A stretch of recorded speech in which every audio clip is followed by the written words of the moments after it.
సాబ్ cinema కూడా రాబోతుంది. మారుతి గారిని సాధారణంగా వేదిక పైకి రావాల్సిందిగా రిక్వెస్ట్ చేస్తున్నాము. మారుతి గారు.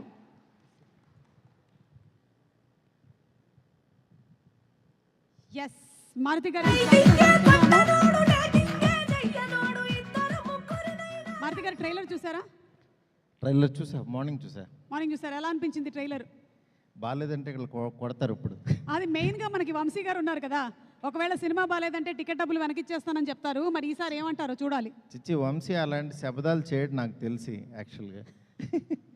ఎందుకంటే తనకి తెలిసి క్వాలిటీ ఫిలిం వస్తుంది కాబట్టి అలా చెప్తాడు అంతే.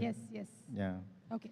యా మ్యాడ్ సమ్మర్లో మ్యాడ్ నిజంగా ఒక రైట్ టైంలో రైట్ ప్రాజెక్టు తీసుకురావడం అంటే నిజంగా ఇదేనేమో. చాలా హ్యాపీగా ఉంది. లాస్ట్ టైం మ్యాడ్ చూశాను, నిజంగా కొత్త డైరెక్టరు చాలా బాగా చేశాడు, టైమింగ్ ఉందనుకున్నాను. కళ్యాణ్ గారు ఇక్కడ రాలేదనుకుంటా. ఇలాంటి డైరెక్టర్స్ నిజంగా రావాలి, ఇలాంటి మంచి మంచి సినిమాలు తీయాలనిపించింది. ఎందుకంటే చిన్న సినిమాలు, క్వాలిటీ సినిమాలు మిస్ అవుతున్నాం. అలాంటి టైంలో ఒక చిన్న సినిమాని ఇంత క్వాలిటీగా తీస్తున్న మా వంశీకి నిజంగా ఫస్ట్ కంగ్రాట్స్ చెప్పాలి. తన డేర్కి చాలా హ్యాపీగా ఉంది. ఎందుకంటే ఈ బ్యానరు నాతో స్టార్ట్ అయిన బ్యానరు సితారా ఎంటర్టైన్మెంటు, అది ఈరోజు ఇంత మంచి క్వాలిటీ ఫిలిమ్స్ తీస్తూ ఈ సితారాలో పని చేయాలి అనిపించేంతగా ఎదిగినందుకు నాకు చాలా చాలా హ్యాపీగా ఉంది. మా వంశీకి అట్లాగే చిన్నబాబు గారి బ్లెస్సింగ్స్ ఉండటం, ప్రతి కాన్సెప్ట్ని క్లీన్గా వాళ్ళు దగ్గర కూర్చుని సినిమాలు తీయించడం, వాళ్ళ ప్యాషన్ చూస్తుంటే నిజంగా చాలా ఆశ్చర్యంగా ఉంది.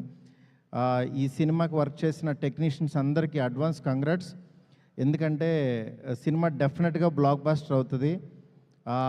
ఆడియన్స్కి కావాల్సిన ఎంటర్టైన్మెంట్ ఈ సమ్మర్లో నాకు తెలిసి ఇది ఇస్తుందని చెప్పి మనస్ఫూర్తి కోరుకుంటున్నాను. All the best to entire team. అలాగే టీమ్ బాయ్స్ కానీ గర్ల్స్ కానీ చాలా బాగా చేశారు, నేను చెప్పక్కర్లేదు. ఈ టీంకి, బ్యానర్కి అందరికీ congrats. Thank you so much. Maruti garu ఒక క్వశ్చన్ అడగొచ్చా? నా సినిమాకి సంబంధించిన కాకుండా అడగండి. ఓకేనండి. మేము చూడబోయేటువంటి రాజాసాబ్ గురించి అప్డేట్ ఏమైనా చెప్తారా? అప్డేట్ ఎందుకండి ఇక్కడ? అంతేనా? అప్డేట్లు మానేమంటారా? అలా ఏం లేదు. నా చేత ఎలాంటి సినిమా చేస్తే ఆడియన్స్కి బాగా నచ్చుతుందో అలాంటి సినిమా ఆయన తీస్తున్నాడు నాతో.